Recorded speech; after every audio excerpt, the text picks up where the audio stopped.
For around 2 years now, I've worked as a low-rent security guard at St. Daniel Mental Health Facility in our town. It's classified as medium high-level security and contains forensic units where patients are held who have committed crimes of some sort and been declared innocent by reason of insanity. I don't get many details about the history or crimes of the patients, except from nurses who will mention something in passing. In the lull after a code white or in the cafeteria, someone would let something slip. Like how the one who acts like a dog and howls, drinks from toilets during full moons, he killed his little sister and her friends. Or, watch out for that one, he's unpredictable. He's in here for struggling someone on the city bus. And we're pretty sure he's bringing in crack from the outside and selling it. I would pick up all kinds of tidbits. I was on a first name basis and had a friendly rapport built up with one patient named Sam, until a nurse let it slip that he was a child molester. A serious child molester. I couldn't look him in the eye after hearing that, although I never knew for sure it was actually true. He was a small, chubby toad of a man with a goofy smile and Kermit the Frog voice. I thought he looked harmless enough until I pictured him standing over a child in a dark back room somewhere, or luring little ones at the mall with promises of puppies, video games, and candy. Despite all that, most of the patients in the facility were actually pretty pleasant. I tell people all the time that a lot of people in these places get a bad reputation, but they're actually decent enough people. Hardly anyone was violent, especially when they were properly medicated. Code whites, violent patient would happen maybe once or twice a shift, but it was usually manageable enough, and within a few minutes I would go back to being bored again. Maybe I had just gotten used to the place. All through the staff and most of the patients were amiable enough. The actual hospital, the grounds themselves, were really creepy. The hospital was first constructed over 150 years before, and all through it had been rebuilt over time. Many parts of the various buildings on the grounds were ancient. The basement of the main building, for example, had sections which were never refinished or renovated. Tunnels 2 and 3 times the length of football fields crossed beneath the building for vast scratches. You would be walking along at night through the old mildew-smelling basement and would hear footsteps coming towards you for a long time before actually seeing the person who was coming, due to the slanting walls or corners obstructing the view. When the smiling, anxious face of another staff member came around the corner to greet you, it was a relief, especially at night when there was hardly ever anyone in the basement. Code yellows, missing patients, were so common they didn't even bother calling them on the overhead PA anymore. We would usually get a list of 5 to 10 patients each night who had gone out on privileges and never came back. Just hoped on a bus and left or wandered off into the neighborhood across the street. Absconded was the official term we used. This made patrolling the hospital grounds at night even scarier, knowing an escaped mental patient could easily be hiding in a bush or in a tunnel down in the basement somewhere. I always just told myself they had absconded because they wanted to get away from the place, so why stick around? I had scared the Jumpy Records clerk, Rhonda, a number of times. During my patrols, walking past her records room, she would see me out of the corner of her eye and jump, once even dropping the stack of papers she was holding and sending it flying into the air like a surprised cartoon character. She was pretty much the only one who worked on the lower level. I tried not to frighten her by startling her, but it was a bit of a running joke that she would jump whenever anyone passed by and said hello. The worst part of the basement to patrol was the really old section at the far west end away from everything. It was isolated and there was really no reason for anyone to go down there. There was a small alcove at the end with a pair of heavy old wooden doors. You had to walk down a short 5-step staircase to get down to the alcove that looked like a lobby or waiting room for whatever was behind the doors. Whenever I would walk past the alcove, my spine would break into goosebumps. My whole body would tell me to get away. Our patrol check machine was at the top of the stairs, just outside this creepy little vestibule. The patrol check machine was essentially what it sounded like. It was a machine that you would scan a swipe card against during your rounds. This way, the company knew you were doing your job and walking around the hospital grounds doing your patrol, not just sitting in the office watching porno and returns of the office, as some night guards had been known to do. The patrol check machines were scattered all over the grounds, and twice per shift we had to visit all of them. It took about an hour and a half, depending on what you ran into during your route, to punch in at all of the machines. One pudgy old guard named Doug would just drive around in his car, hoop out and punch it at each machine, then drive to the next one. He did this while he was training me. He told me not to do this, since it's not allowed. I explored the hospital by myself when I started on my own and discovered 95% of the hospital was unchecked during his strangely absent patrol routes. One day, when I went to go punch in at the patrol check machine, I thought I heard something from down the stairs, behind the doors. It sounded like a small child crying. I went down the stairs and locked the door handles. A 2-inch thick chain was wrapped around them, the padlock was dusty, and the lock was laced with spider webs. I yanked on it briskly, but it was locked tight. My hands came away covered in grey dust and spider webs. No one had been or out of the room for a very long time. I listened closely, thinking maybe it had just been old pipes cracking or an alarm chiming, something like that. I put my ear up to the thick wooden door.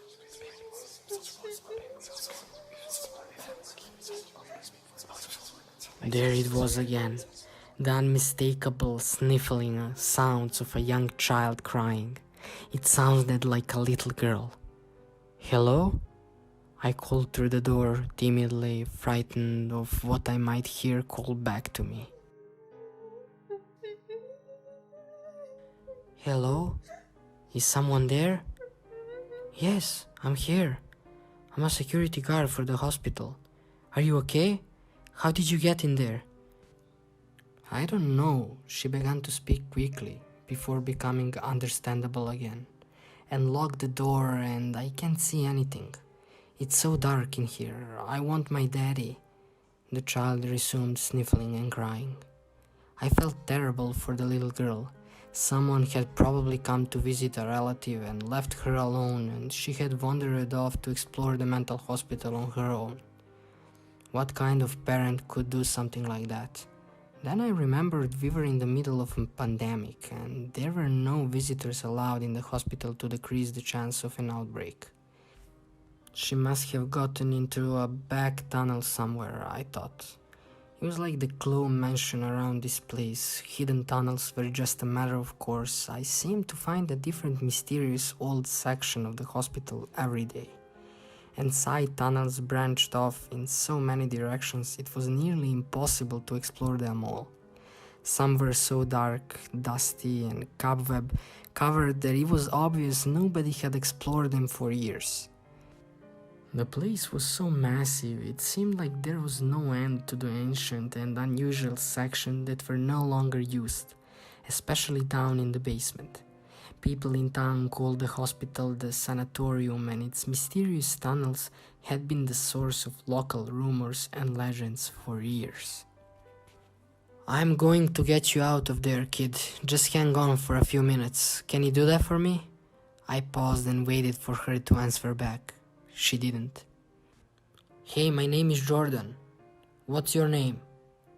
There was no response for a few long moments. Then the voice answered back. Samantha, was all she would say. I looked at the key ring I had attached to my belt. It was the smaller ring, not the big one that had every convincible key on it. This one had a copy of the GM, Grandmaster, key, which opened basically every door on the premises, aside from a few seldom used ones. Padlocks were an exception. These were not often opened and locked off, old closed off section like this door, where we were not expected to go on our rounds. So only the supervisor's ring held the keys for these locks. Behind these particular wooden doors was an old room which had once used for electroshock therapy for pediatric patients way back in the old days. It had been closed up forever in the 1970s. Knowing I didn't have the right key for this lock, I pulled out my radio and called in to the supervisor. Nothing came back. In the basement, the radio signal was terrible, and our old walkie-talkie had range issues. I have to go upstairs to get help, Samantha. You're being very brave right now. I'm going to get your dad and the key for this door, and we're going to get you out of there. I waited for a few moments, but she wasn't going to say anything. Who knew how long she had been in there for? I bolted up the hallway towards the staircase, pulling up my belt as I ran, the heavy keys and radio equipment jiggling and rattling. I made it back to the main floor and called again on the radio for an answer. Hey, come in, Philip. I called over the radio, hailing my supervisor. A few long moments went by, then I heard a crackle of static as his voice came back. Yeah, I'm here. I was about to tell him the situation when the PA beeped loudly overhead. A monotone airline pilot voice spoke clearly and distinctly and with evident boredom. Code White, Edward 3. Code White, Edward 3. Perfect timing, I thought to myself. Philip, can you hear me? There is a kid down in the basement locked in a room. I heard the code white. What do you want me to do? I checked my watch, jotting the time quickly in my notepad. 2:43 p.m. My shift ended at 3 p.m. This thing always happened just before quitting time. We need to deal with one thing at a time. Is she safe? I am all the way at the other end of the property. I need you to respond to the code white if you can. He didn't say what we were both thinking, that the only other security guard on duty was Doug, the disgruntled, overweight lifer who had trained me by driving me around the parking lot. He would not be a good person to rely on in an emergency. I'll just put it that way. His work ethic and motivation were questionable. I honestly don't know. Who knows how long the kid has been stuck in that room. It's the one in the basement down at the west end, behind those giant wooden doors. Oh wow. I could tell he knew the room I was talking about. There were a few guards who had bad feelings walking past it. I wasn't the only one. Okay, I'm gonna run back. Just go to the code white and I'll head to the basement, Philip said. I put the walkie-talkie back in its holster and ran down the hall, opening doors too quickly and bolting through them. I had to run to the other end of the main building, so it took me a few minutes to get there.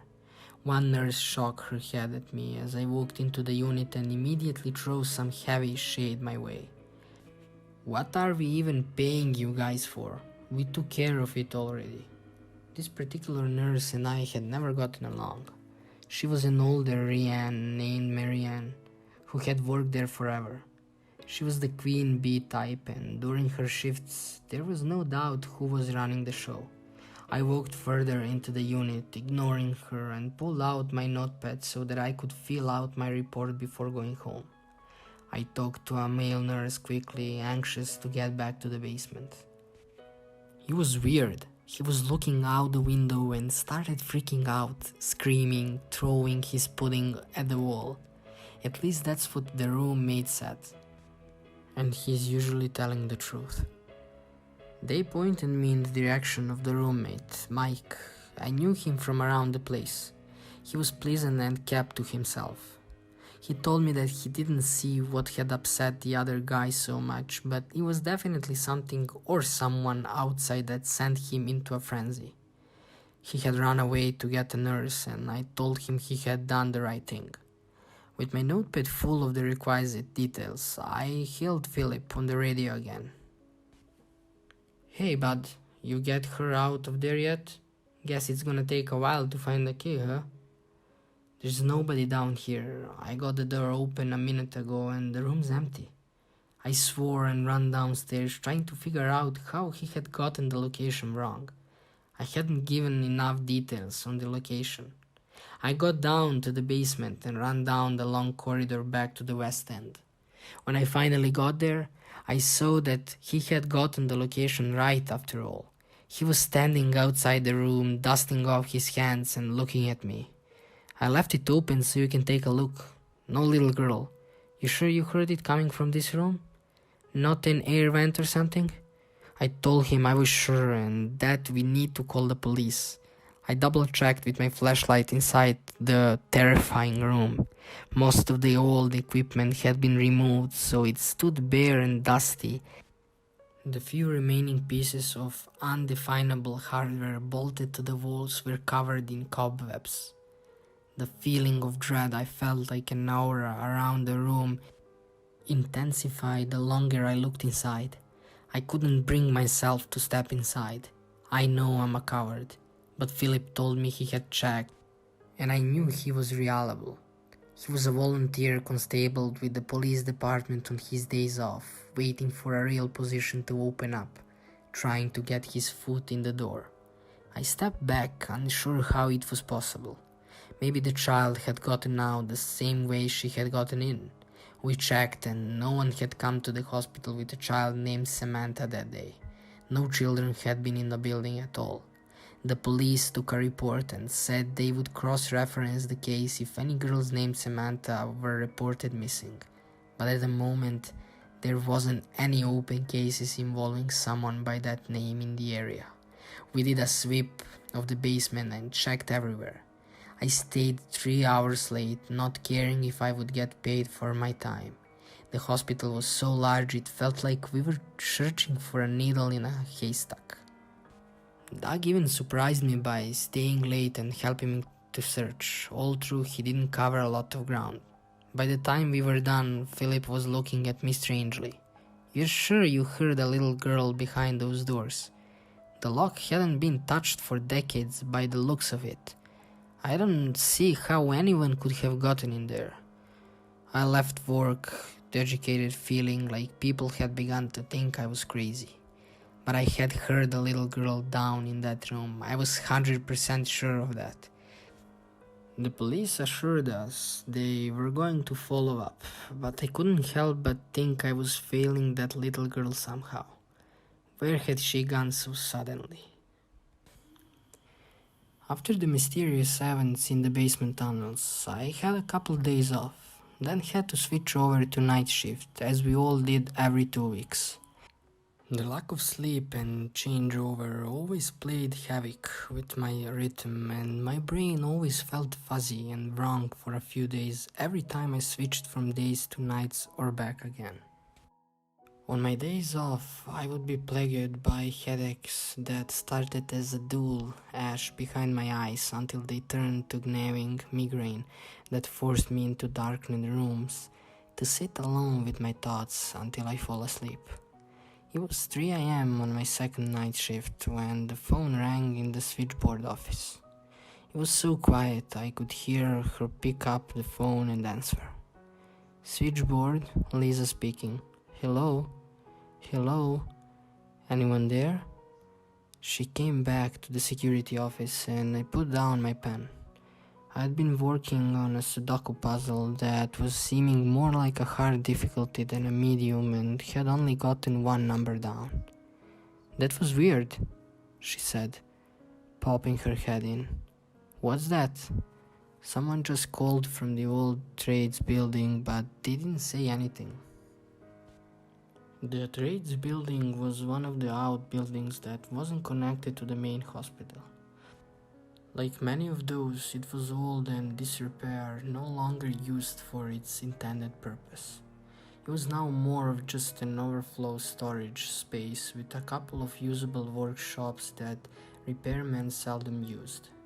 I'll go check it out, I said, not relishing the prospect of walking out there by myself.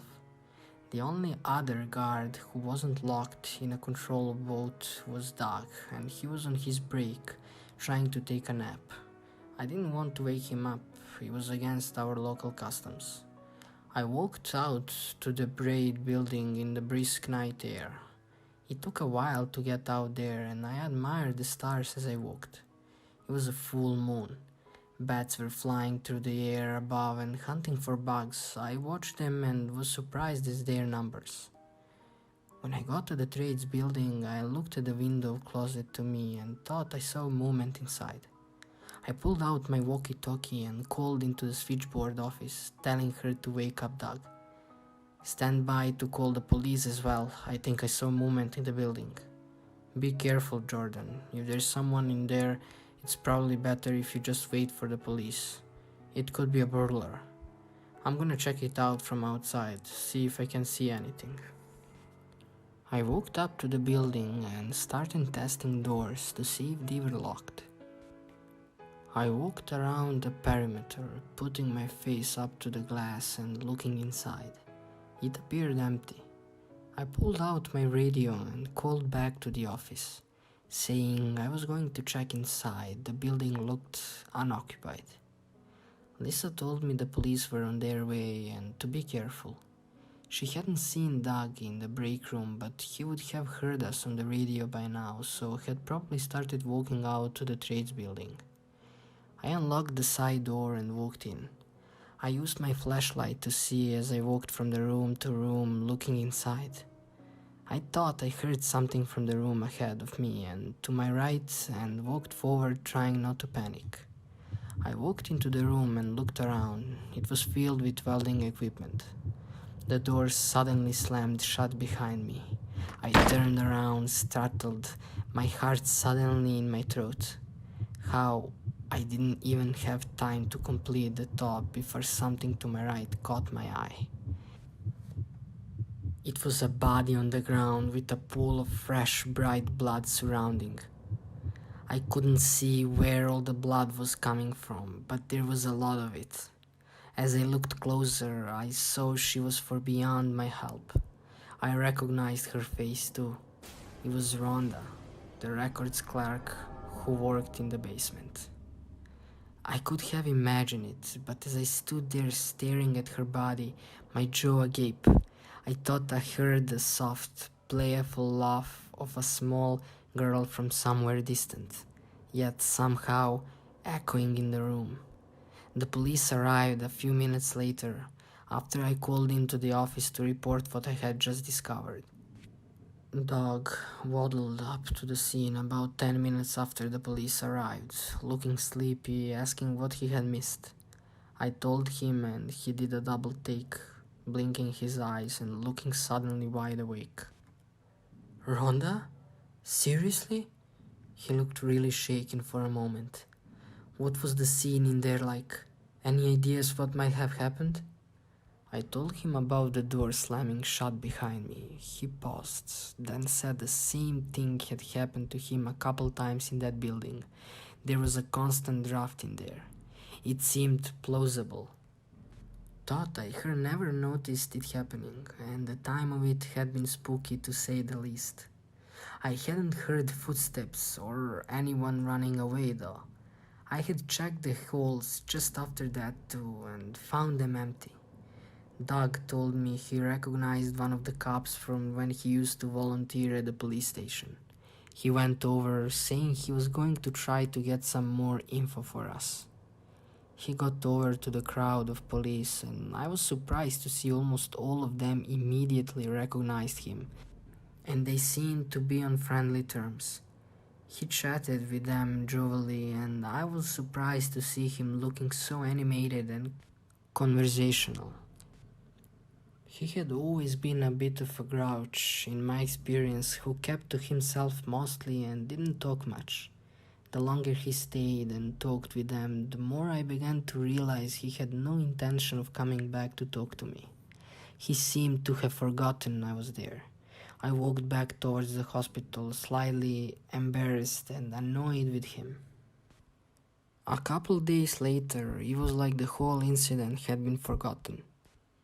The death had been ruled a suicide, although the circumstances had seemed more than suspicious to me.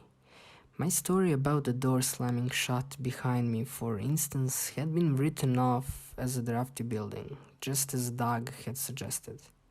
For good measure, the entire hospital grounds had been swept by a police search party. At least that's why they said. I couldn't help but notice the old cobwebs remained untouched down long sections of derelict tunnels, where obviously the police hadn't ventured. It was understandable, the place was too massive to do a proper search, and too many areas were locked off and dangerous due to the old and decaying construction. Another unsettling development was that Sam, the toady pedophile man, had absconded and not been seen for days. Since the day of the little girl's voice in the basement room, in fact. I had mentioned it to the police, but they seemed preoccupied now with Ronald's apparent suicide and were seeming less and less interested in what I had to say. They seemed to dismiss my thoughts as delusional. Besides, patients absconded all the time, as I've said before. Sam had disappeared at least a half dozen times before, each time turning up after riding the bus to the nearest major city, trying to blend in, to disappear. The cops were always on the lookout for him. He was usually found relatively quickly. I mentioned to Philip, the supervisor, that Sam was missing, and I wondered if it could have something to do with the little girl in the basement. I said the police hadn't searched the tunnels properly and she could still be down there. Do you want to go down there and search those tunnels? Because I can give you a flashlight, but I'm sure as hell not going with you. He snapped at me. I had never seen him angry with a co-worker before. He was one of the nicest people I knew in the hospital. I tried to ask him if I had done something wrong, but he just huffed and walked away as if it was a stupid question. Despite the tension between Philip and I, there was still the matter of training the new hire who had just joined the team. He was in the room during the exchange between Philip and me, sitting there awkwardly. His name was Matt, and he looked to be in his early 20s. His longish brown hair was slicked back with far too much hair gel, and he looked a bit white in the face. There had been a lot of action around here lately. I had a feeling he wouldn't last long. Sorry about that, Matt, I said. Usually this place is a lot tamer, really. Oh, huh, he said, looking unconvinced. Let's go out for a patrol. I think you'll see this place isn't so bad. Our first patrol was uneventful. The sun had faded behind the horizon, but we still had enough daylight to finish walking to the old buildings and back before it got dark. As we walked past an old house on the outer edge of the property, Matt pointed and asked, "What's that building?" "That's Century Manor," I told him. "That's where the patients lived over 100 years ago.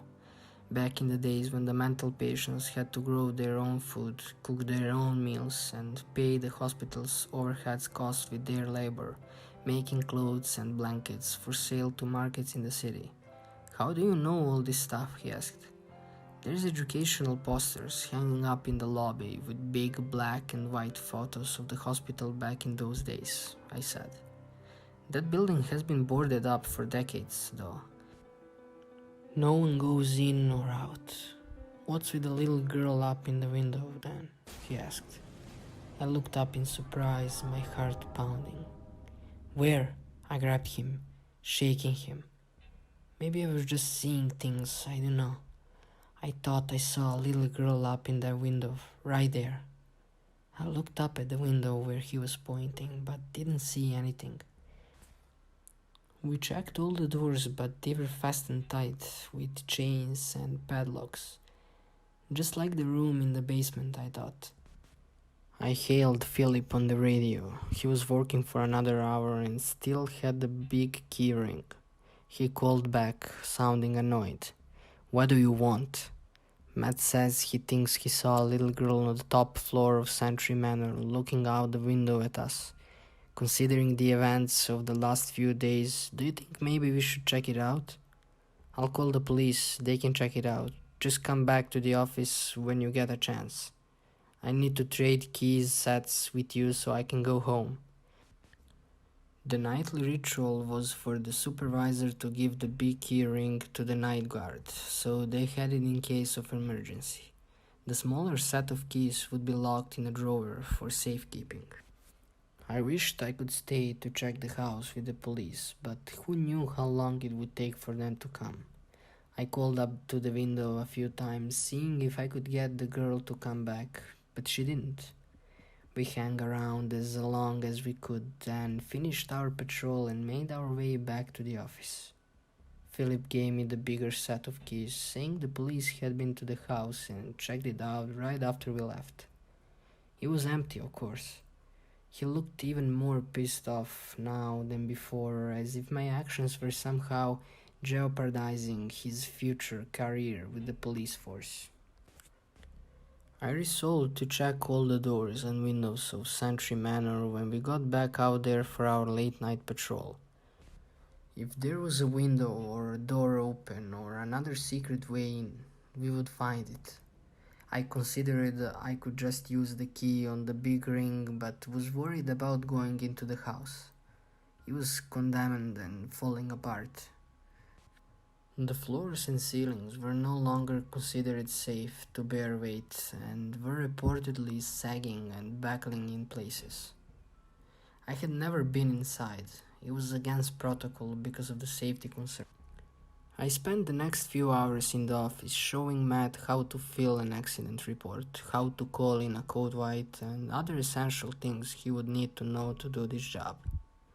There wasn't really that much, and I felt a bit empty inside when I realized I was done and had showed the stranger off the street how to do my job in a few hours.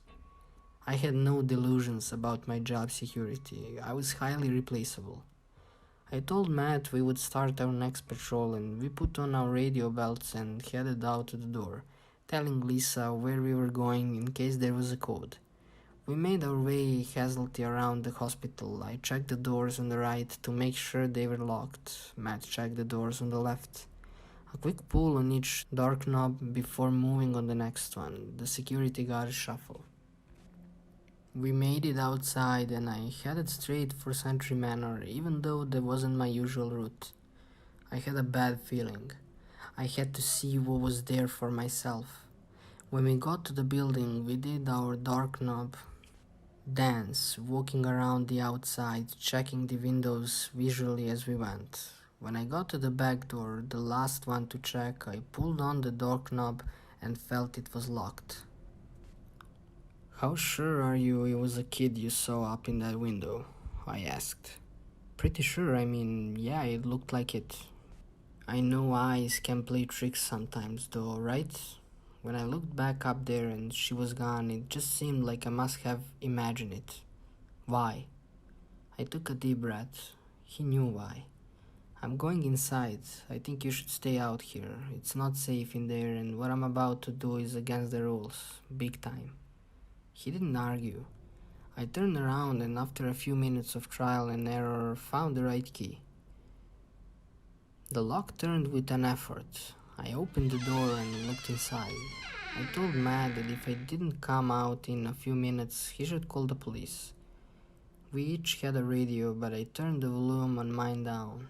If there was someone else in there with the little girl, I didn't want them to know I was coming. I stepped inside and the smell of mildew and old dust filled my nose. It was pitch black inside. I walked forward with my flashlight in hand, looking above me in dismay at the sagging ceiling above me. The room I entered looked like a very old kitchen, with every appliance and counter covered in a thick layer of dust and debris. I tried to be silent, remembering an old detective book for kids I had read when I was younger that had said to stick to the sides of hallways and staircases to avoid making them crack when trying to be sneaky. I made my way deeper into the house and found the staircase to the right of the main entrance. I was about to go up the stairs, since that was where Matt had seen the girl last, when I heard something from below me. It sounded like a little girl laughing, or maybe she was crying. Turning around, I made my back to the middle of the house, where I had seen stairs leading to the basement. I walked down them slowly and stuck to the sides, the edges where it didn't crack so much. As I got down to the basement, I heard the sound again. It was a little girl and she sounded like she was laughing, not crying. I was afraid, but my curiosity drove me down the stairs and I found myself on the completely pitch black lower level. I continued deeper into the dungeon-like basement, the cold stone floor wet beneath my feet. The smell down here was worse, damp and moldy, with something else acrid and undefinable beneath. I saw at the other end a little girl, swinging her legs, sitting on the edge of a plastic rape table, smiling broadly. My throat was choked with fear and I found myself unable to speak. There was someone else in the room as well. I could hear them moving around. I went in further and stopped dead in my tracks when I saw the scene on the floor. Someone was down on their hands and knees, sawing away with a hacksaw at the upper arm of what appeared to be Sam, the toad-like pedophile man. A pile of limbs were set aside, and as he finished off teaching the arm, he threw it onto the pile. The floor was covered with tarps and plastic sheets, as were the walls and everything in the area. Blood spatters stood out stark red against white and blue background of plastic. Daddy, look, someone came to our clubhouse to play with us. Can I play surgeon and you be the nurse this time, Daddy, please? The man stood up and I realized with a shock that it looked like Doug, his face obscured mostly by shadows. Of course, fucking Doug. No wonder everyone had been treating me so strangely. Doug was a lunatic who had been gaslighting them all behind my back, telling them I was bonkers, that I had been acting really weird and maybe I should see someone. A professional someone. He had talked to the cops and Philip and convinced them of his bullshit door slamming must have been the goddamn Vince story of his Ronda suicide theory. Who knew what other lies he could have been feeding them. I looked around and noticed the windows down here were all boarded up so no one could see in from the outside. He must have made a key from the big ring when he was alone on night shift so he could come and go as he pleased. Before Doug could do anything, I ran out of there as fast as I could, to the sound of Samantha giggling behind me. They didn't even try to chase me, just let me go. I ran outside and pulled Matt away from the house, taking out my phone and dialing 911. It took 3 attempts, my hands were shaking so badly. The cops came in record time and I watched the back of the house and Matt watched the front. We called in to switchboard and asked them to set additional staff for backup support. By the time the police arrived, there was a crowd of 20 nurses, security guards, healthcare aides, and myself standing outside the old house, with more arriving by the minute. My story had gotten around to everyone. They all knew there was a killer inside. The thing is, the police went in SWAT style and came out 20 minutes later shaking their heads. There was no one in the basement or anywhere in the house. The place was dangerous with the ceilings looking ready to cave in any second, so they didn't spend more than an hour inside searching. Each one who came out had a strange look on their face for me, and I heard them talking softly to each other with their backs turned to me, glancing my way occasionally and trying not to point. The whole time I kept thinking they have to find something down there, a bloody hacksaw, a severed finger, something. Staff members had started heading back to the hospital, shaking their heads and whispering to each other. Matt said he hadn't seen anything, although he conveyed his possible sighting of a girl on the second floor earlier, saying he hadn't been sure what he had seen. I was accused of filing a false police report, a serious charge, but they ended up dropping it later after my psych evaluation.